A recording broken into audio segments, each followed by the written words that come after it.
Carbon monoxide is an invisible gas, and it's poisonous, so we put ear-splitting alarms in houses to warn us of its dangerous presence. Carbon dioxide, methane, and nitrous oxide are also invisible gases. But without unignorable alarms in place, they've been allowed to cause rapid and dangerous changes to the climate, oceans, and ecosystems on Earth. Here's what that looks like for us, the Minute Earth team, where we live around the world. I'm Henry, and in the dry Rocky Mountains, drought and wildfires are becoming more frequent and more dangerous, so we're spending far more resources to protect our businesses and homes, and then far more days inside them each summer because the smoke is too thick to safely go outside. I'm Kate, and those same droughts in the Rockies mean that less water makes its way down the Colorado River, causing Lake Mead, which supplies water to me and 20 million other people, to drop to record low levels. I am Ever, and here in Venezuela, droughts also threaten the Guri Reservoir and all the hydroelectric plants that depend on it, putting more than 60% of our electricity generation at risk.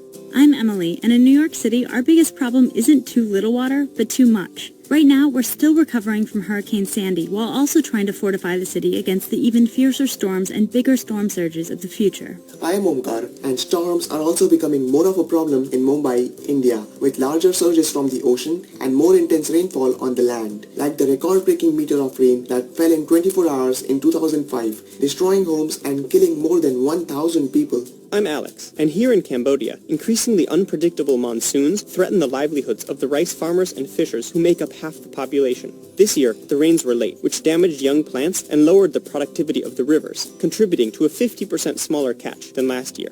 I'm Peter, and in Minnesota, warmer weather means less snow and ice for our winter sports and tourism, and threatens the very survival of our northern forest and many of their creatures. Some of these experiences might sound familiar to you. Or perhaps you have your own story about what climate change looks like where you live. The question is, how big will we let those impacts become? If we're going to act, we have to act now to keep the effects of climate change as small as possible. So share your perspective with your political representatives, favorite businesses, family, and friends, and get them involved. Since these gases are invisible, we need to make ourselves as visible as possible, So that the leaders of Earth can see that we, its citizens, want our nations to agree to a legally binding limit on greenhouse gas emissions. To make that easier, we put links in the video description to help you find your representative's contact information. And at the very least, you can add your name to the mega climate petition for a 100% clean world.